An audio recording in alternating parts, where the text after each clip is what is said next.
So good morning. Can you hear me? Yeah, so I won't let you sleep, but I will take you through some dark sky and we'll give you a kind of a night feeling. But we are astronomers who are awake at night, looking at the night sky and trying to understand where we are, where where things are in the universe, what are out there. So that is the kind of thing I'm going to talk to you about. I know probably you'll think that I'm in the wrong place talking to you about astronomy, but thanks to Thoughtworks with their disruptive thinking, so here I am talking to you about astronomy, but I thought I'll connect technology as well. So I want to convey to you how astronomy drives technology. Not the other way around, like technology driving astronomy, but in the process, that cycle turns and the co-driving mechanism takes on, and then we go into spaces which are unknown, and go into spaces which nobody asks questions about otherwise. So astronomy gives you a kind of a space which is unknown. I'll come to it at the very last. So to begin with, my name is Annapurni Subramaniam, and I'm the director of Indian Institute of Astrophysics. This is one of the foremost, main institute for astronomy and astrophysics in the country. What do? We have a lot of ground-based observatories. Starting from Kodaikanal, maybe you have visited Kodaikanal. How many of you have visited Kodaikanal?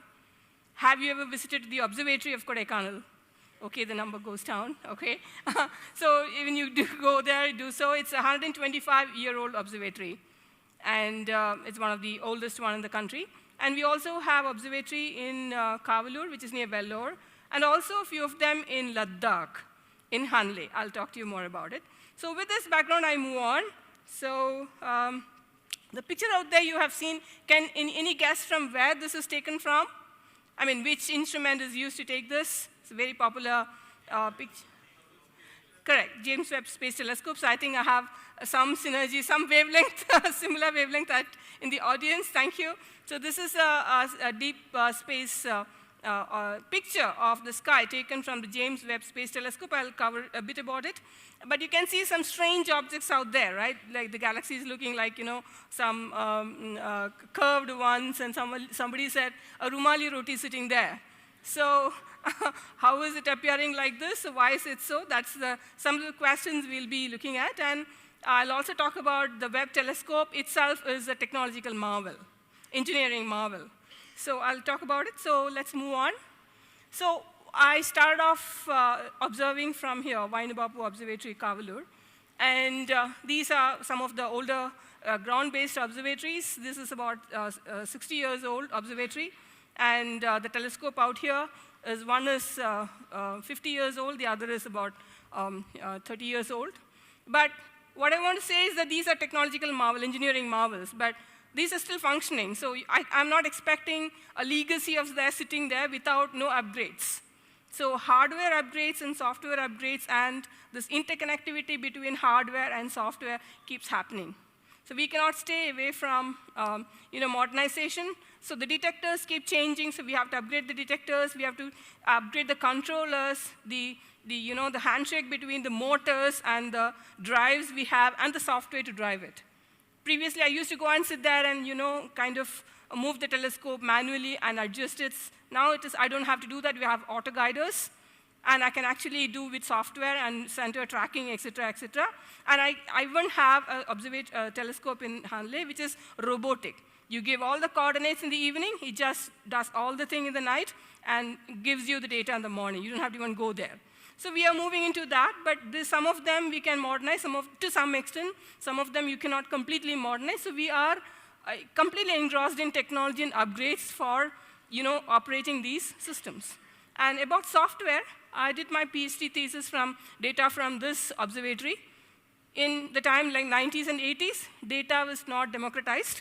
Like data, you need to go to the observatory to collect it. I'll also talk about data democratization, how that drives the entire ecosystem of software, AI, ML, et cetera. But for me, when I was doing my thesis, I had a number of spectra where I need to characterize and say what it is, what does it mean, how do you summarize everything, get the properties out of it. But that is very subjective when I just mix and match and say, oh, this is like this, oh, this is like that, right? That's not possible. So I use neural networks. This was in 92, 93.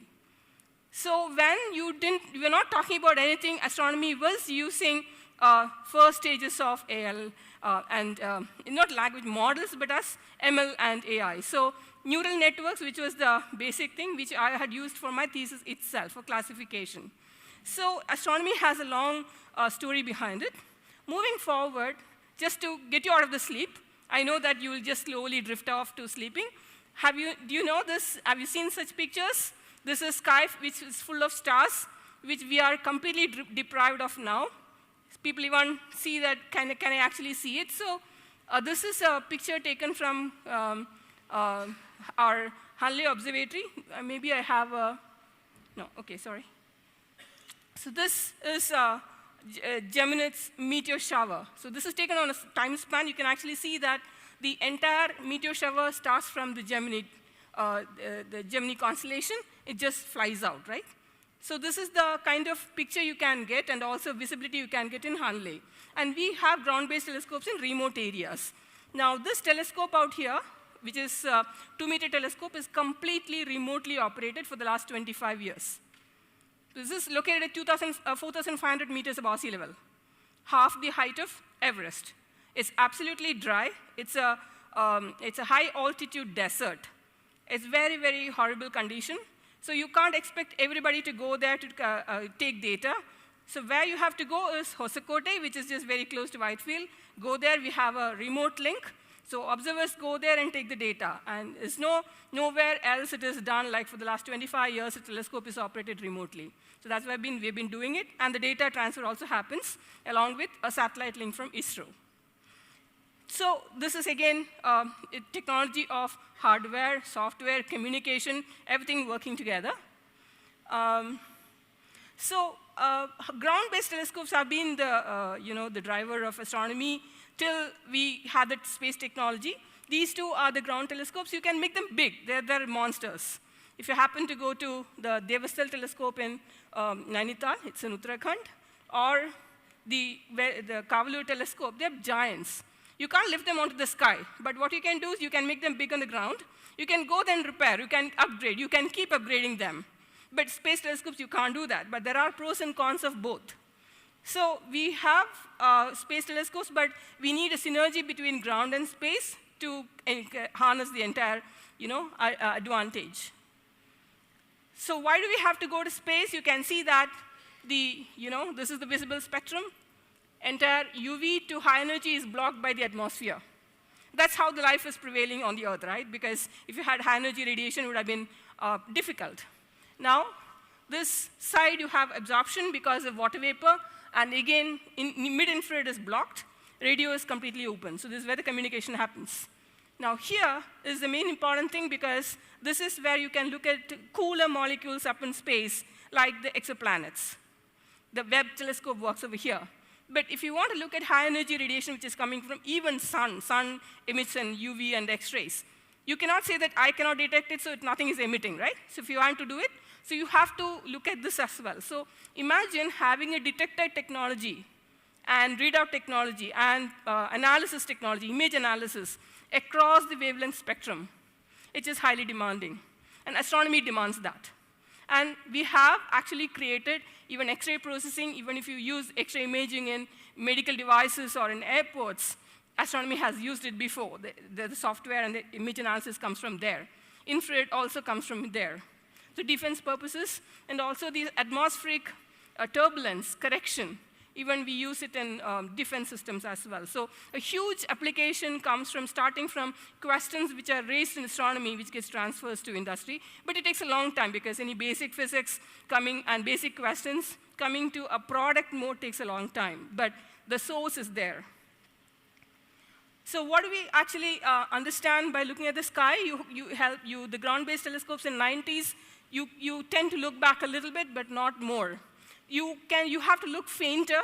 That means your collective area has to be bigger, and your sensors have to be very sensitive and less noise. So this technology has driven entire thing to understand deeper into the universe, to find out how exactly the universe formed. So the one is the James Webb telescope we are looking at about 200 million years since the birth of the universe. So that is opening up a lot of questions and trying to understand how the galaxies formed, how they were, how the chemicals around it, even we are made of stardust, how this hydrogen, each element in the periodic table is formed. So that's what we are trying to address. So we have kind of, the entire set of gamut of space where you have all this ground-based telescopes, everything, and then the space telescopes covering the entire gamut of the electromagnetic spectrum. So you have hardware making it, you have to make the instrument, it's a combination of engineering, mechanical, optical, electronics, computer, communication, data processing, so everything comes together, and most of them are international projects where you have lawyers coming in trying to have partnerships, etc. So it's a gamut of everything playing around. And of course, accounting, right? Because money goes in and everybody asks, how are you spending it? So just a question to wake you up. I know some of you could go to sleep. Which one do you think is the multiple mirror segment, like segmented mirror?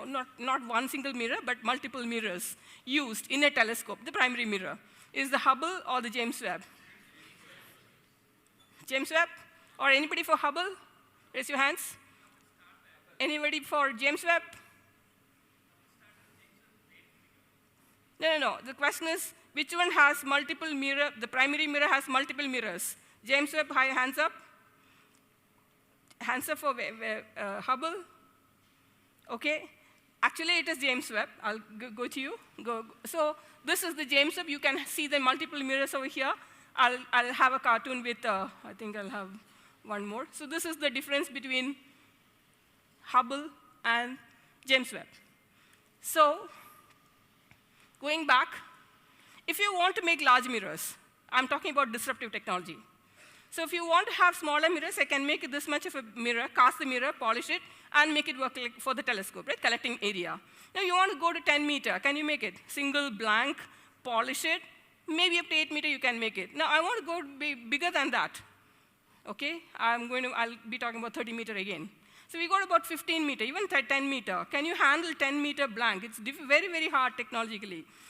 Casting it without any flaw, polishing it, handling it all throughout, keep coating it, and moving it all through, it's impossible. Or it's very risky. And going beyond a certain number is not possible. So the method is to have multiple mirrors and join them. So this is the first space mission where they have lifted up these 18 blanks and folded. You can see this is being folded. This is actually, you can see the side is folded. So you actually make it and launch it, open it up, and then align it. So you can see the alignment. So this is the kind of configuration they have. Now you can have misalignments like this in the hardware. You have to correct it using software. You're not correcting it. You can't go there and lift it and do it.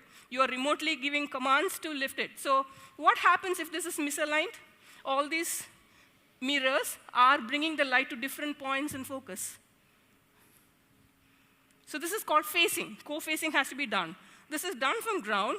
Give them controls. You have actuators to move, and let them move and bring all the light to focus right at the center. We do it in Keck telescope in the ground, but this is the first time we are doing it in space. Now, who is asking for this horrible thing to be done in space, that to 1.5 million kilometers away from Earth, right? It's astronomy. Why you want to do it? Why are you going through all this crucifixion to get this done? Because you want to take the picture of the sky which tells you how the universe is formed. So that is the question for which all these hardships and too many teams are working for. And moving forward, where do we place these satellites? There are typically 3 regions. One is the near Earth orbit, LEO, where we have the Starlink satellites. Communication satellites, they're at about 300 kilometers. It's where all the debris are. It's a very, very crowded place, but nearby. You can go there, and liftoff is very easy, and bring it down is also easy. You also have sun-synchronous orbits where you can see most of the time the sun. So your sun shields are the energy is, you can get the energy for solar panels. Here, you will get it blinded for some time, typically 90 minutes orbit. Now, this is the place where James Webb is L2. There's 1.5 million kilometers. On this side is L1, where we have Aditya L1 mission, launched by ISRO a year ago. And the other 3 we have not launched yet. So these are the points where kind of gravitationally stable points where you can actually have orbits. You can't randomly place any satellites anywhere around the Earth or in the interplanetary space. You have to have some specific place to orbit. So these are the specific orbits. Now this also, like L1 and L2, you don't need with communication or anything, but these are driven by astronomy and other purposes. And that also gives you a jump to go to other planets or even Moon and Mars, etc. So these are even driven by questions, is there life out there, right? That's the main question. And can we use for sustainable more in the future, can we use that at the base or for essential other purposes, commercial purposes, etc. So this is the image coming out of James Webb. And you can see all these weird things. Believe me, only these kind of things are stars. Now, it's even difficult to figure out which is a star and which is the galaxy. So the amount of data which is churning out is huge. 10 years ago, there used to be big telescopes which used to scan larger part of the sky with sensors which become bigger.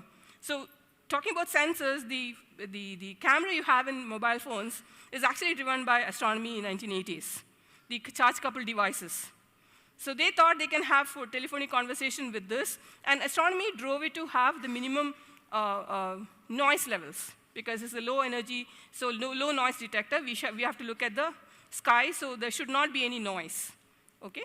So then they started making it, and that time the chips were very small. Then the chips became bigger, cheaper, larger formats. Now they can make a larger picture of the sky, but the data volume increased. Now these telescopes, and including another one, Gaia, it actually compresses all the data in the space telescope itself and then comes down, because now there's a bottleneck of communication. You can't transfer large amount of data.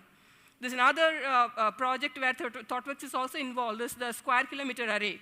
It is going to generate huge amount of data per telescope. How do you bring all this data to a center and assimilate and even distribute to other centers for data dissemination, even user? So new techniques in software are demanded out of these projects. So what do we understand from here is that this kind of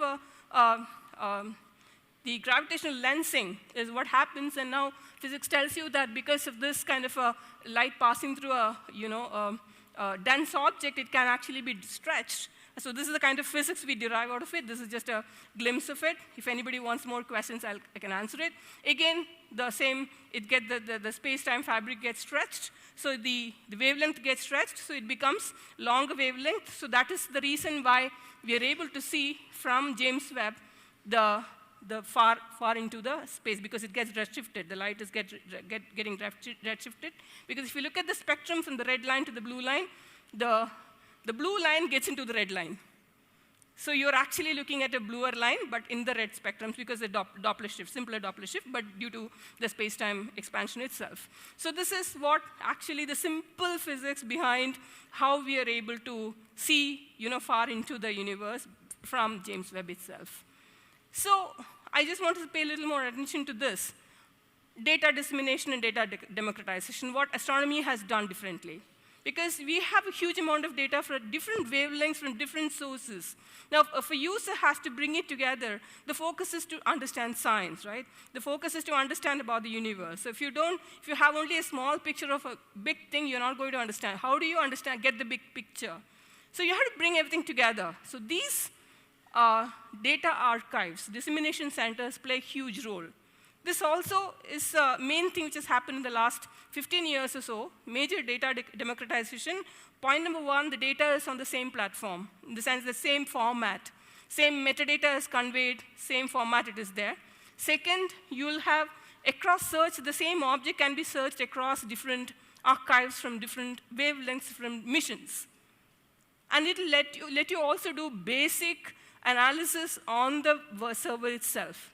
Another one, which is Gaia, Gaia tools, which actually lets you use a web service where you can take on all the data over there, do your analysis, only download your analyzed data.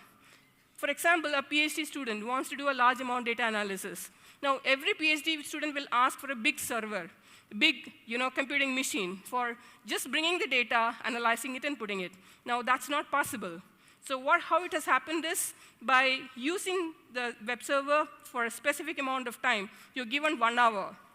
You have to efficiently download the data, upload the code, do the analysis, reduce the data volume, bring it to your laptop, and do the analysis. And even tools to do it in your laptop are available. So you can download the software and do it. So this is data not getting downloaded, but parking it, analyzing it, and bringing it down. So this modern or different types of techniques are also tried out to make it available, make participation from more people, and that has realized that the number of publications and number of people who can do have increased. Now we see computer scientists doing a lot of papers on data analysis and even science on astronomy. That's because of this. So what India has done, this is one of the first Indian space observatory, AstroSat. This is launched in 2015 for a 5-year lifetime, but it is almost 10 years now. It is still functional. And it also demands a huge amount of infrastructure to create these payloads, because space missions require total analysis. It's hardware. But you need to talk the hardware and the software interfaces to happen. And all this happen. We have the infrastructure. This is in our Hoskote campus. So we have a science lab there. And it also goes through various types of thermovac, because in space, what is the condition? It has to survive. The electronics has to survive. Sometimes you send a command, it doesn't work. The electronics has failed. So all such of systems have to be simulated here and tested that it should work. Then only it is launched. So it happens here. This is the Shaker and Baker. And these two systems we developed, and this ultraviolet telescope. I was the calibration scientist on this telescope, so I know most of how things work. And this is the data we have at the verification phase. Even I was responsible for it. So you can see a previous NASA mission and our telescope, how the images come out. So it is done extremely well. It's one of the important telescopes in the world right now in the far UV. And we also have data dissemination. These are all my files, but many of them are completely open. You can see that data release dates some of them are yet to be released, but you can see that many of them are released. So all this data I have collected, but they're all public. Anybody can use it.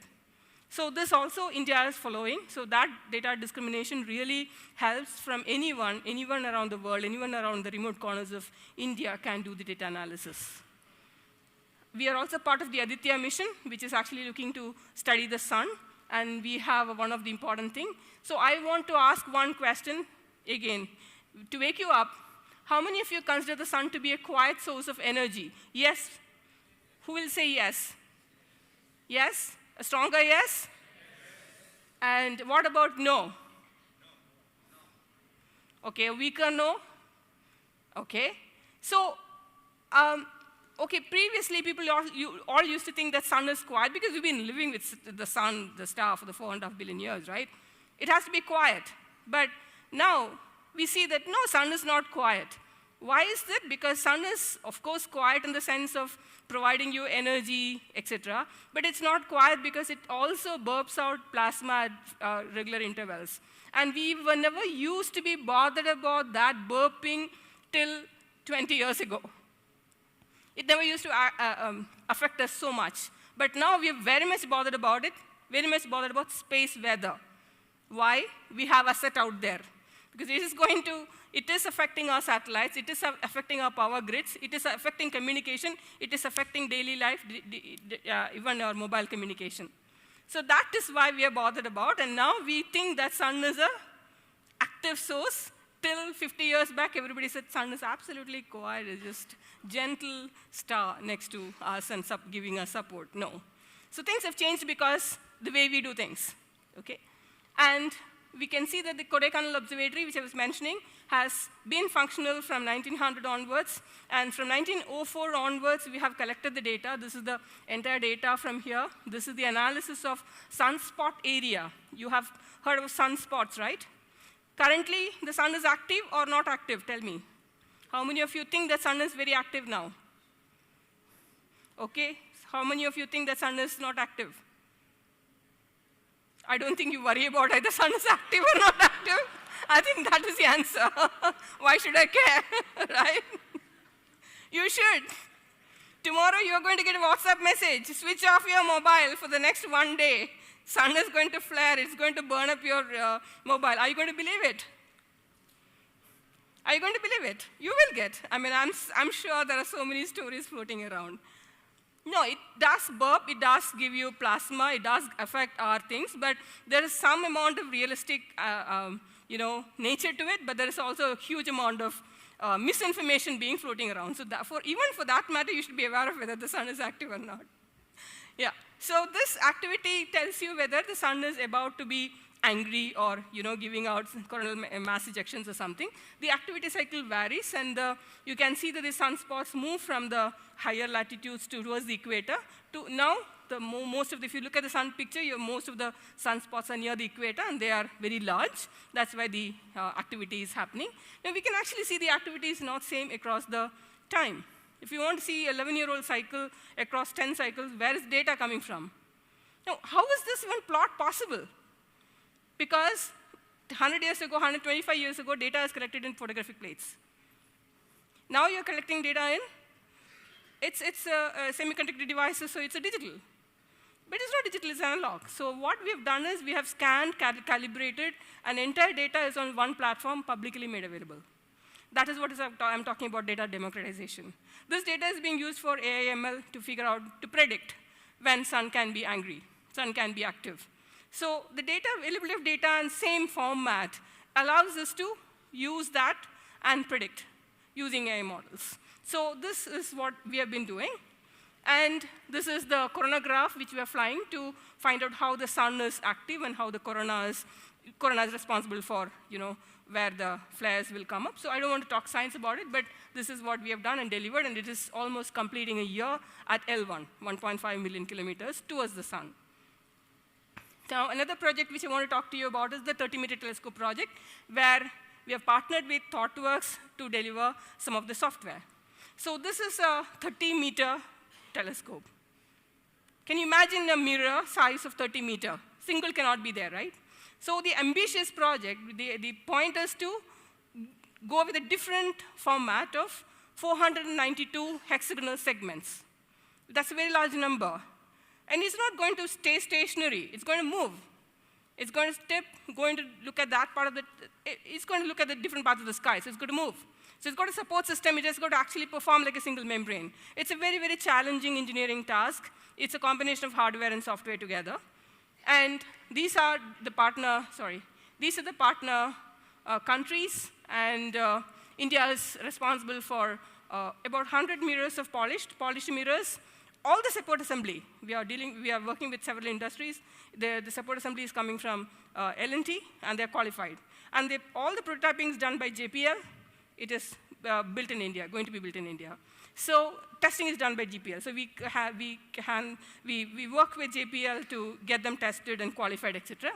And moving forward, so this is the software segment. There's a lot of hardware in the software. And we worked with Thoughtworks, and I was actually the head of delivery for the India TMT consortium, and Thoughtworks was our partner. And we worked with the team to deliver. And that work package is now kind of stopped, but we'll continue later. So this is a good time I had with Thoughtworks, and a very, very nice time I'm working with the team. And yeah. So these are the hardware systems. So in principle, you can see the middle one. The first one is the blank, which is like a circular blank. You actually have to polish and then cut it. That's a very, very hard thing to do, because if you touch the blank, it can crack, it can strain. You should not have anything else. It has to be clear cutting has to be done. So that technology demonstration is going on now. And next is a huge number of actuators. You have to polish these segments very, very easily, 2 weeks. So that's, again, disruptive technology. You used to grind and do the interferometer to find out how is the surface configuration, et cetera. Now you can't do it because it takes 6 months for a mirror to complete. What you do is you stress the mirror to the configuration, because the configuration is not spherical. It's very complex configuration. Stress it, polish like a normal spherical mirror, release the stress, glass is a fluid. So it just comes back to the shape you're stressed in. So this is the complicated stress surface. So it's a huge different technology, and we are ready for production now. This is a transfer technology from US, the same company which made the James Webb Telescope mirrors. So this is production ready in Coscote. So different technology, again, you can stress it, but who is going to do the integration between the hardware and the software? Because you are going to measure a parameter, you have to evaluate it, you have to have a model, you have to have an analysis. Finally, you have numbers will speak, right? So you have to have all this analysis skills built into it, all engineering models built into it. So entire thing, so here is this people's L&T group, which has successfully demonstrated the segment support assembly. On this, the segment will sit. So all these are engineering marvels, a combination of hardware and software. So yeah, I stop here. So this is what I have talked about, is about 5% of stuff we know. This is basically a visible matter. The rest of the matter, 96% is not visible. We call them as dark matter and dark energy. We are called dark because we don't know anything about it. So it puts you in, astronomy is in a domain where it's unknown against an unknown. So we are driving through space where it's up to your imagination and creativity and push the technology to know where you are and what is around you. So I stop here. Thank you.